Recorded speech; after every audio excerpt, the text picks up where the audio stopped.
Hey everyone, hope you guys are all doing okay. Checking in again. This is the weekly Sunday night content video. Again, let me just start out by saying that not only do we hope you are okay and surviving this self-isolating and quarantine situation, but if any of you need anything, Kylie and I want to be helpful however we can in this time for you. So if you need a grocery run, if you need things just dropped off at your house, if you really need Uber Eats, we can talk about that. But if there's anything that you need, please don't hesitate to reach out to us. We want to be helpful however we can. I also want to highlight our venues of communication that we have right now. Hopefully you guys are getting the emails each week, the Trail Student Ministry email. If you're not getting that, let me know and we can get you signed in on that. Also sending these videos out through the Trail and also through our Facebook group on Facebook. If you search for Greenville Student Ministry, you can find us there. I'm also texting the link out through our texting service. So if you're not getting those and would like to get information via text, again, feel free to reach out to me, or you can text the keyword, as it's called, the letters all together, GOSM, as in Greenville Oaks Student Ministry, but GOSM to the number 50700, and you can opt in for those text messages. And then we also created a student ministry Instagram. So if you're not connected to that, we'd love for you guys to get connected to that. I've got like 70 followers on there right now, so I know that's not everybody. So hopefully, if you're not on there and not subscribed or not following that on Instagram, make sure to look out for that because we're sending content out through that venue as well. And if you haven't seen already, we also are doing GOSM Madness for all of our sports fans who are missing March Madness at the moment. So Elisa Chacon, shout out to her. She won this first week, this first challenge of GOSM Madness with her picture that was had the most votes. It won this last time for what was her favorite thing during quarantine. A picture of her and her sombrero. So hopefully, Elisa, you're living it up in your sombrero every day. I'm not really sure what that looks like. But again, if you're on Instagram, you would see that she won. And not only did she win, but she got 2 shakes delivered to her. So there are prizes involved in this whole GOSM Madness. So hopefully you've seen these challenges and you're on Instagram with us. If not, jump on and follow us on Instagram. This week, if you couldn't tell already, we're talking about communion. And if you saw the video, or if you see the video from service on Sunday, you'll see that I kind of highlight this at the end of service as well. We wanted to have a time for our church to have a dedicated time, a dedicated thought on communion. Especially, this Sunday is Palm Sunday. It's April 5th. It's this Sunday, the Sunday before Easter, right? And if you remember the story about Jesus, this is the time where he's walking into Jerusalem and people get these palm branches and they start waving them up and down and they're saying, Hosanna, Hosanna in the highest, right? It's the triumphal entry of Jesus on this donkey, right? So this is Palm Sunday, and we're leading up to Easter, right? And on Wednesday this next week, Wednesday the 8th, so next Wednesday, it will be Passover, and this is the time that Jesus, if you're following along in the Gospels, following along in the story, It's the time that Jesus gathers his disciples in that upper room. That he gathers his friends who are closest to him, right? These guys have been literally walking with him for 3 years. They've been doing everything together, right? And what we have are records of some of their conversations, some of the times that they've done things or that Jesus has done things and they've, either were afraid or shocked or terrified, right? But they're literally walking around over 3 years. So I have to imagine that they're also telling jokes with each other, that they're laughing, that they're having many, many meals together, having good times together, right? These are close friends. So Jesus takes his followers, these close friends of his, right? These ones that he's been literally walking with for 3 years. And he gathers them in this upper room in this house, and they enjoy a meal together. They sit around a table, they fellowship, they talk, they eat together, feast together. And during this meal, at some point, Jesus takes a loaf of bread and he breaks it and he says, "This is my body, which is broken for you."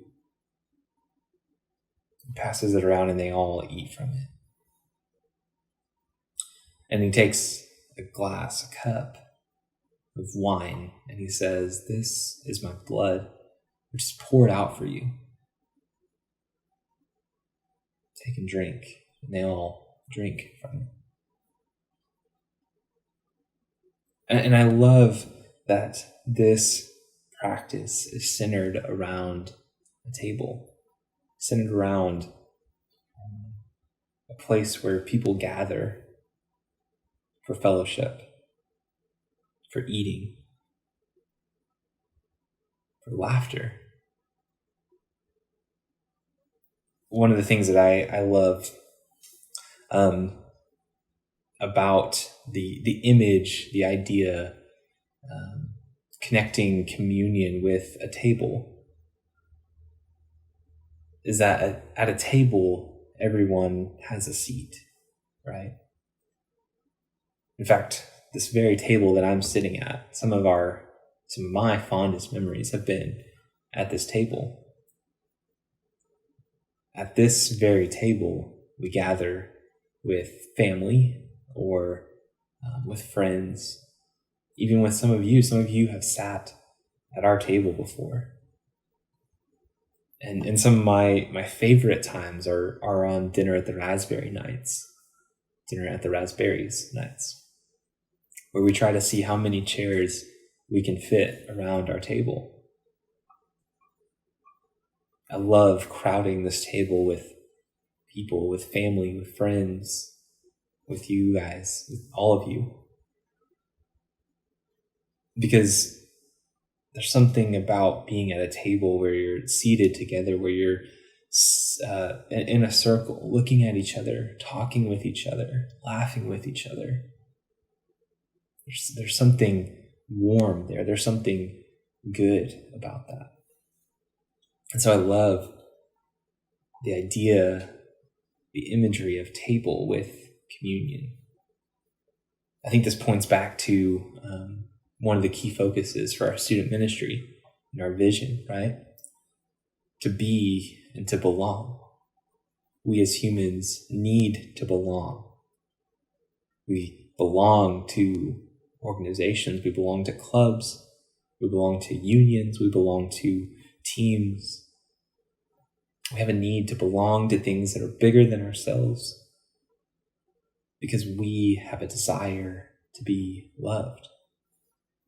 We have a need to be loved, to be accepted, to be cared for, to be known. And so I think when you're at a table, you belong. There's a seat for everyone. And that's why I love this sacrament, this spiritual discipline of communion. There is a huge table set out for us. A huge table with so many chairs. And there's open chairs. There's a chair for everyone. And there's a chair with your name on it. You belong. You belong at this table. And so we practice communion. We gather week after week. In our denomination, in our heritage, we gather every single week to practice this. And I love it because in some other denominations, they do it once a month. They don't do it every week. And you might say that, that kind of makes us lose our shine. It makes it not as sacred. That may be true. But let me call us back to the importance of this time. This is a sacred meal shared in the body of believers, shared as a family together. There are different ways that people take communion. Even in our non-denominational denomination, some of the churches of Christ take it in different ways. Some, and not just churches of Christ, but churches in general, some use just one glass. And while the CDC and everyone else literally would definitely not recommend that anytime soon, don't worry, we're not going to start that anytime soon. But instead of all those little plastic cups that we have in our trays that we pass around, they all have one glass that they pass around and they all drink from. Some use different kinds of bread. Some bake their own bread, right? Some churches, some high church churches, practice it where all the members go forward to the altar and the priest will actually place the wafer onto every single member's tongue. And then the member will go down and they will have the cup and they'll kind of tip it so that they can drink from that. But the priest is the one who holds and administers the sacraments. There's also another way of taking it to where it's called intinction. And if you've ever been in a Kaddish group with me, this is usually what I had my Kaddish group do. But how you practice this is you take some of the bread and you actually dip it into the juice and then take it that way. All different ways of practicing this spiritual discipline, but still practicing this important discipline. It brings us back. It reminds us of the sacrifice of Jesus. It's practiced with others. As I mentioned in the video a couple weeks ago, my favorite book is here with me, Spiritual Disciplines Handbook by Adele Calhoun. And I love what she talks about in her section on communion. Her definition that she gives is the Lord's Supper celebrates God's redemptive plan through the sacrificial death of Jesus. Through this meal of bread and wine or grape juice, we join ourselves to Christ and feed on him in our hearts through faith. She says the practice includes partaking of Christ's body and blood in the sacrament of communion. And later on, she says a sacrament, if I've been using that and you don't know what that means, her definition, she says, a sacrament is an outward and visible sign of an inward and invisible reality. Holy Communion invites us into deeper unity and communion with Jesus and his body. The bread broken and the wine poured out signify the cost of the communion meal. Christ's body and blood were sacrificed for us, and his sacrifice becomes a pattern for our own journey. So my challenge for you for this week is to find a time as a family to practice this discipline together. Maybe you need to go out and buy some bread. Maybe you want to buy unleavened bread, or you want to buy matzah crackers, or you want to make unleavened bread. Up to you. And maybe you might want to go buy grape juice, or you want to get white grape juice. I don't think we need to get legalistic about what we are using necessarily. But these serve as the reminder of what Jesus did and what he gave, what he sacrificed. But again, my challenge is that you would practice this as a family, and have a conversation while you're doing it. Maybe during that time, you want to read the gospel account of Jesus and his disciples in this meal time that they had together. Maybe you want to practice it in the midst of a meal, around a table, like the disciples did. Maybe you want to, split it out to where different members of your family are talking about communion, or one person takes the bread and prays over the bread and passes the bread around. The person or another person takes the juice and passes that around. Up to you. But I hope and pray you'll find a time to practice this together as a family this week. And I want you to have conversations about it. And here's some questions, and I'm going to take them from this book. But here are some questions that maybe can help spur a conversation. What is participating in the Lord's Supper? What's it like for you? What has your experience been with communion and this practice before? And what has it been like? What's been easy, or what's been difficult? What's been hard?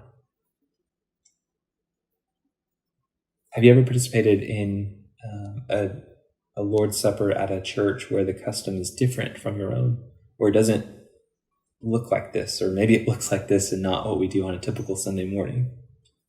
Have you ever had that experience, and how has that been? What has that been like? She asks this one and says, what do you hope to receive at the Lord's table? Which I think is a really interesting question as well. What do you hope to receive at the Lord's table? Or if you know someone who practices this differently than you might, maybe you call or FaceTime them. Or just ask each other. But the question of what does the Lord's Supper mean and do for you? This might be particularly interesting if you know someone who practices it differently than you do, though, right?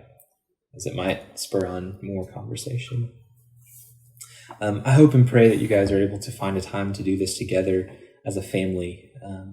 But I also want this to kind of be the basis for our small groups that are meeting via Zoom now. They're all meeting as of this week.